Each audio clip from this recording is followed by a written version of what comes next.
আজকের গল্প জীবন চুরি। আমার কথা শুনে ম্যাডাম কিছুক্ষণের জন্য থেমে গেলেন। চোখ থেকে চশমাটা খুলে ম্যাডাম কি যেন ভাবলেন। দেখতে পাচ্ছি চোখের দুটো কোণ যেন চিকচিক করছে। বুঝে গেলাম হৃদয়ের গোপন কুটিরে লুকিয়ে আছে কোনো একটা গভীর দুঃখবোধ। আমি জানতে চাইনি। ম্যাডাম নিজেই বলতে শুরু করলেন, সেদিন ছিল বার্ষিক পরীক্ষার রেজাল্ট। মাত্র 2 নম্বরের জন্য পজিশনটা পিছিয়ে গেল আমার। তখন আমার ক্লাস 4। আমি ক্লাসের ফার্স্ট গার্ল ছিলাম। সেবারে আর ফার্স্ট হতে পারলাম না। বাড়িতে বেঁধে গেল ধুমধুমার কাণ্ড। বাবা বলল, আমার তো লজ্জায় মাথা হেড হয়ে যাচ্ছে। সকলের সামনে মাথা তুলে দাঁড়াতে পারবো? আর বাবার কথাতে মাও সাই দিয়ে বলল, আমার কলিগদের কাছে কোনো মুখ নিয়ে দাঁড়াবো বলো তো? কাল কলেজে ঢুকলেই প্রত্যেকেই জিজ্ঞেস করবে, মেয়ে কেমন রেজাল্ট করলো? ছি ছি, বেঙ্গলিতেই মার্কসটা কম পেয়েছে। ভাবতে পারছো, ও যদি অমন কীর্তিটা না করতো, ফার্স্ট হতে ওকে কেউ আটকাতে পারতো? বেশ মনে আছে, আমি তখন চুপটি করে দরজার আড়ালে দাঁড়িয়ে আছি। বুকের ভেতর জমে আছে শিশু মনের উথাল পাতাল দুঃখ। প্রকাশ করার জায়গাটা আমার নেই। আমি এত বড় ভুলটা যদি না করতাম, তাহলে হয়তো ফার্স্ট হতেই পারতাম। ওহ, আমি নয়, আমার বাবা মাই তো তখন মনের মধ্যে রোপণ করে ফেলেছে এমন ধারণা। ভাবছো তো আমি কি ভুল করেছিলাম? স্কুলের বার্ষিক পরীক্ষার প্রশ্নে রচনা লিখতে দেওয়া হয়েছিল, তোমার জীবনের লক্ষ্য। আমার টিচার আমাকে খাতায় লিখে দিয়েছিলেন, বড় হয়ে আমি ডাক্তার হতে চাই। কারণ বইতেও এমনই লেখা ছিল। ওটা লিখলেই ভালো মার্কস পাওয়া যেত। কিন্তু আমি তো সত্যি ডাক্তার হতে চাই না। মিথ্যে লিখতে মন চায়নি সেদিন। নিজের মতন করে নিজের ভাষায় লিখলাম, আমি ফটোগ্রাফার হতে চাই। জীবনের এত বড় সত্যি কথাটা লিখেও আমি ভুল বলে প্রমাণ হয়ে গিয়েছিলাম সেদিন। মা আর বাবা বুঝিয়ে দিল, আমি বেয়াদব হয়ে যাচ্ছি। আমার জন্য বাবা মায়ের সম্মান নষ্ট হতে বসেছে। খুব কষ্ট হচ্ছিল সেদিন। চোখের জল চোখেই শুকিয়েছিল সেদিন। আমি বাবা মায়ের একমাত্র কন্যা। বাবা ডাক্তার আর মা কলেজের অধ্যাপিকা। মা সোশিওলজি পড়াতেন। ছোট থেকেই আমাকে নিয়ে স্বপ্ন দেখতে শুরু করলেন। তাদের একমাত্র মেয়েকে মনের মতন করে মানুষ করবেন। বাবার কিছু স্বপ্ন আর মায়ের কিছু স্বপ্ন একত্রে করে আমার ওপর চাপিয়ে দিলেন। তাদের মেয়ে হয়ে উঠবে সর্বগুণে গুণান্বিত, কোনো দিকটাই যেন বাদ না পড়ে। যতই হোক বাবা ডাক্তার আর মা প্রফেসর। নিজেদের একটা স্ট্যাটাস তো আছে, তা না হলে মুখ দেখানো যে ভার হয়ে উঠবে।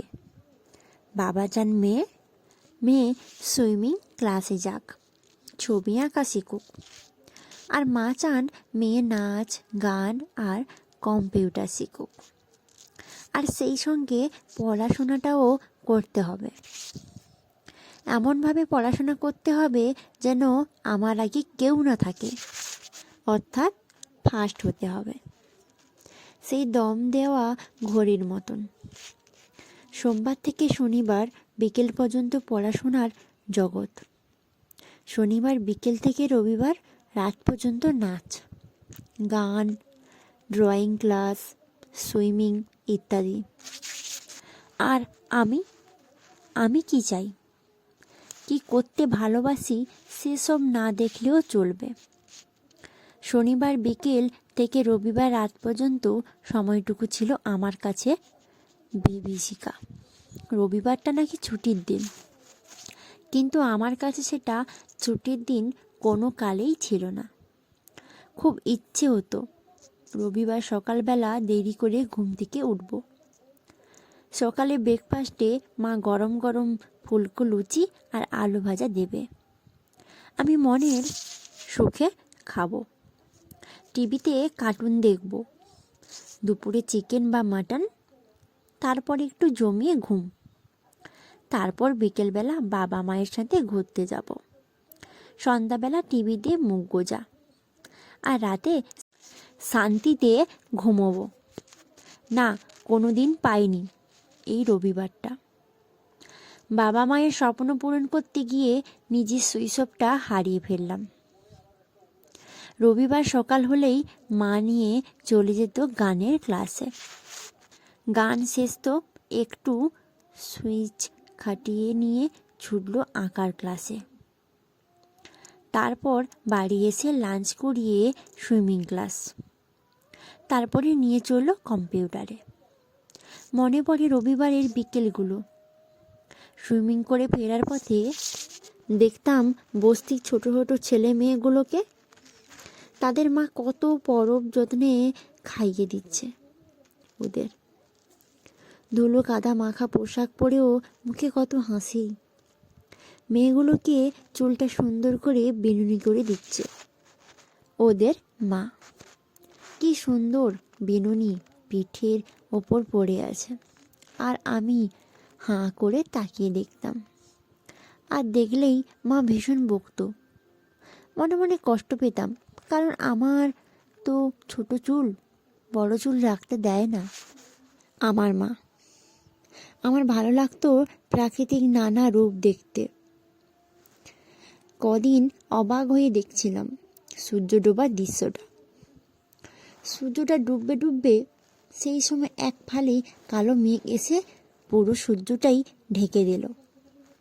অবাক হয়ে দেখছি, বলে উঠল, আবার উল্টো দিকে তাকাচ্ছিস তো? আগের দিন হোঁচট খেয়ে পড়লি, তোর শিক্ষা হবে না দেখছি। বললাম, আমি তো সূর্যের ডুবে যাওয়াটা দেখছি, আর তুমি আমাকে টেনে নিলে। আসলে মা ছিল ওই মেঘটা মতো। সব ভালো জিনিসকে যেমন মেঘ ঢেকে কেমন একটা অন্ধকার করে তুলে, তেমনি আমার মাও। ভাবতাম এত সহজ না সূর্যকে ঢেকে দেওয়া। আজ ঢেকেছে তো কি হয়েছে, কাল কিন্তু আবার পূর্বের আকাশে রাস্তায় যেতে যেতে দেখতাম আমার মতো কত ছেলে মেয়ে একসাথে খেলা করছে। খুব মন খারাপ করতো ওদের দেখে। মনে হতো মায়ের হাত ছেড়ে দিয়ে মিশে যাই ওদের সাথে, ওদের হাত ধরে খেলতে শুরু করি। ওরা কি সুন্দর কানামাছি খেলে, বুড়ি ছোঁয়া খেলে।